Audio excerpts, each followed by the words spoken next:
আলহামদুলিল্লাহ ফজর পরে 100 বার আলহামদুলিল্লাহ, মাগরিবের পরে পড়ছিলাম। এই যে দৈনিক 200 বার ফজর পরে মাগরিবের পরে আলহামদুলিল্লাহ পড়ছিলাম।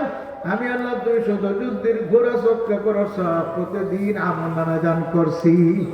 হে বান্দা, তুমি 30 বছর আদায় করছো, 20 বছর, কেউ 25 বছর, কেউ 30 বছর, কেউ 26 বছর, কেউ 40 বছর, কেউ 45 বছর আদায় করছে। এই আমল নামার মধ্যে সবগুলো আমি আল্লাহ জমা করে দিয়েছি। জোরে কোন সুবহানাল্লাহ। মালিককে ডাক দেয়া বলবে, মালিক আমার আমল নামার ভিতরে তো উট কুরবানির সওয়াব কিভাবে আসলো? আমি তো জীবনে কোনো উট দেখি নাই সরাসরি। মালিক আমার আমল নামায় তো উট কুরবানির সওয়াব কিভাবে আসলো?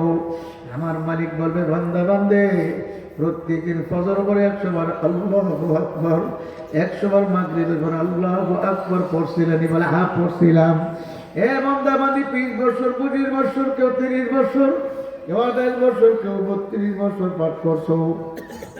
আমি আল্লাহ প্রত্যেকদিন তোমার আমল নামায় 200 উট কোরবানি করার সব দিছি। সুবহানাল্লাহ।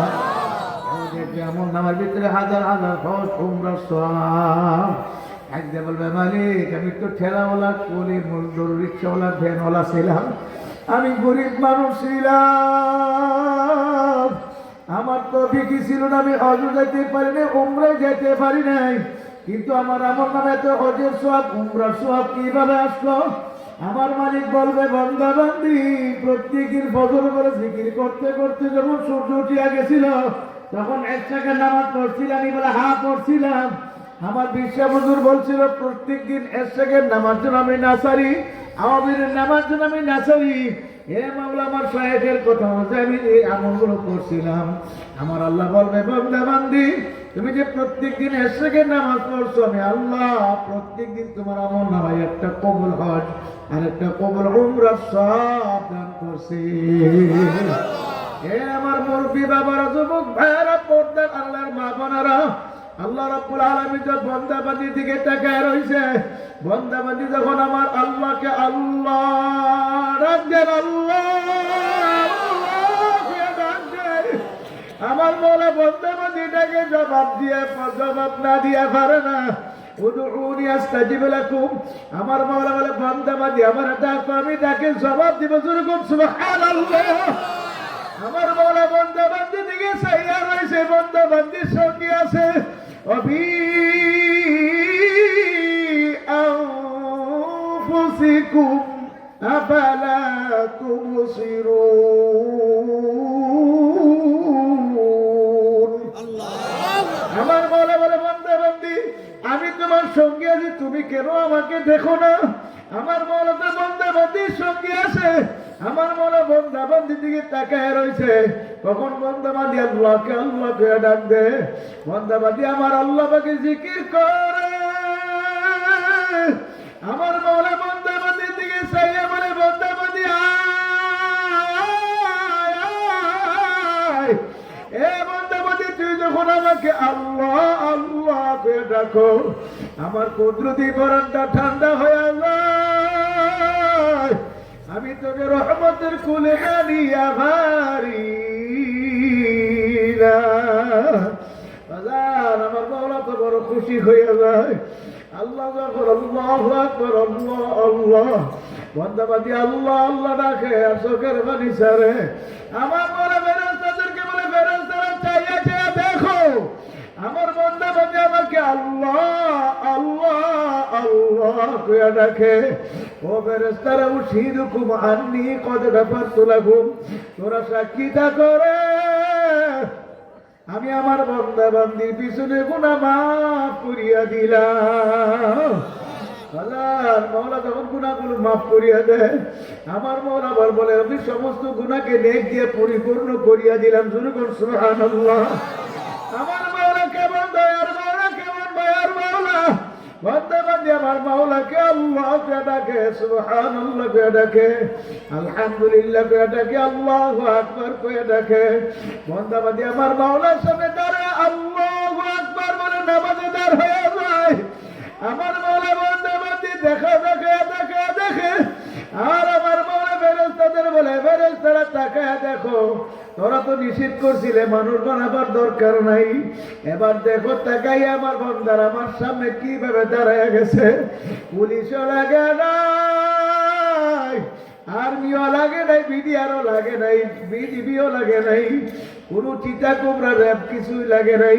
আমার বন্দার নিজের হাতে নিজে হ্যান্ডকাপ লাগাইয়া ব্যারিকেড লাগাইয়া আমার প্রশংসা করা, আমার তারিফ করতে আছে। সুবহানাল্লাহ। তারা সাক্ষী থাকো, আমি তাদেরকে মাফ করিয়া দিলাম। আল্লাহ পাকের নেককার বান্দা বান্দি যখন মওতের বিছানা আছাড় খেয়ে পড়ে যাবে, মওতের বিছানায় পড়ার পর আমার মালিক বলবে, ওরে আজরাইল, আমার বান্দা বান্দি বড় শোক করে জান্নাত কামাই করছে, আমার বান্দা বান্দি বড় কষ্ট করে জান্নাত কামাই করছে। শীতের দিনে ঠান্ডা পানিতে উজু করে মসজিদে দৌড়াইছে, আমার বান্দিরা শীতের দিনে উজু করতে ঠান্ডা পানিতে, তারপর নামাজের মধ্যে দাঁড় হয়ে গেছে। এ ফেরেশতারা, আল্লাহু আকবার, যাও যাও যাও, আমার বান্দা বান্দির কাছে যাও। তাতানাজ্জালু আলাইহিমুল মালাইকা, আমার বান্দা বান্দি আমাকে রব বলে স্বীকার করছে, ইস্তেকামত রইছে, দুনিয়ার জবাব যেতে পারে, আমার রব যেতে পারে না। আমার বান্দা বান্দি জেল খাটছে, হামলা মামলা সব সহ্য করছে, তবে আমাকে ভুলে নাই। আমার জন্য রাজপথে রক্ত ঝরাইছে, আমার জন্য জীবনের বাজি রাইখা ইসলামের জন্য, কোরআনের জন্য রাজপথে হুঙ্কার ছাড়ছে। আমার বন্দার সামনে যাও, আমার বন্দা বান্দির মহত্তর সময় হয়ে গেছে। আমার বন্দা বান্দি যে জান্নাত কামাই করছে, জান্নাত আমার বন্দা বান্দির চোখের সামনে ধরে রাখাও। আল্লাহ পাকের নেককার বন্দা বান্দি স্বপ্নের মতো দেখতে পারবে, জান্নাতের দরজাগুলো টাস টাস করে খুলে গেছে। সুবহানাল্লাহ। জান্নাত দেখে কলেজে অন্তরটা জোড়ায়া যাইবে, আর বলবে, আমার মাওলাই কই, আমার মাওলা কই। ফেরেশতারা বলবে, আয় আয় জান্নাতি রূহ, আয় আয়, মাওলার সঙ্গে মিলার জন্য নিতে আসছি, আয় আয়। এমন ভাবে রুহটা বের হইয়া যাবে, তেরো করতে পারবে না। ও মুসাফির বান্ধবা টুরি, বহু দূরে ঠিকানা, আজ ভি জানা কাল ভি জানা, কবর আখের ঠিকানা। এ কবর যাত্রীরা, মুসাফিরের দলেরা, কি নিয়ে কবরে রওনা করছো? কবর তো অন্ধকার ঘর, পোকামাকড় সাপ বিচ্ছুর ঘর। ওই অন্ধকার কবর কি নিয়ে রওনা করছো বাবারা?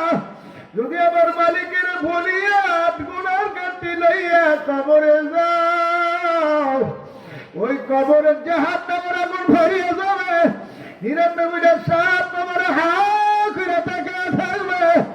ওই সাপের কামড়া জাহান্নামের আগুন সহ্য করার ক্ষমতা কোনো মানুষের নাই। এজন্য বাজার আমি হাতে ধরিয়া বলিয়া থইয়া যাই, এখনো সমাজে ফেরেন, আমার মাওলার দরবারে ফেরেন, খাস ভাবে তওবা করেন, আর মাওলাকে ডাকার মতো ডাকেন। হুজুর তওবা আমার দিলকে আখিরাতের দিকে ঝুঁকাইতে পারি না হুজুর, আমার দিলের ভিতরে গুনার মরিচা পড়ছে, বড় রোগ হয়ে গেছে হুজুর, এ রোগ কেমনে ভালো করবো বাজার? যেমন দুনিয়ার মধ্যে দেহের মধ্যে রোগ হইলে দেহের ডাক্তারের কাছে যাইয়া চিকিৎসা নিয়ে ওষুধ সেবন করলে রোগ আস্তে আস্তে ভালো হইয়া যায়। আমার আপনার কলবের ভিতরে রোগ হয়েছে, ওই রোগগুলো ভালো করার জন্য হক্কানি পীর মাশায়েখের কাছে যাওয়া লাগবে। বাজান আধ্যাত্মিক হাসপাতাল, ওর চর্মনার ময়দান, কথা ঠিক। ওই আধ্যাত্মিক হাসপাতালের দাওয়াত দিয়া যায় ফাল্গুনের ৬, ৭, ৮ ফেব্রুয়ারির ১৯, ২০, ২১ ওই ঐতিহাসিক চরমনার হাসপাতালে দাওয়াত দেওয়া যায়। যাদের নামাজ ভালো লাগে না, রোজা ভালো লাগে না, কোরআন তেলাওয়াত ভালো লাগে না, জিকির আজকার ভালো লাগে না, দিনের উপর চলতে ভালো লাগে না, গুনার কাজ ছাড়তে পারো না, পায়ে নিজে হাত থেকে বলিয়া থইয়া যায়, একটা বারের জন্য কমপক্ষে ওই চরমনার হাসপাতালে যাইয়া ৩ দিন ৩.৫ দিনের জন্য বিছানা করিয়া ভর্তি হইয়া যাও। ওখানে চরমনার কুতুবার আল্লাহর উলিরা তো আছে, চিকিৎসা তো করবেই করবে। দারুল উলুম দেওবন্দ থেকে চিকিৎসা করার জন্য ডাক্তার আসবে।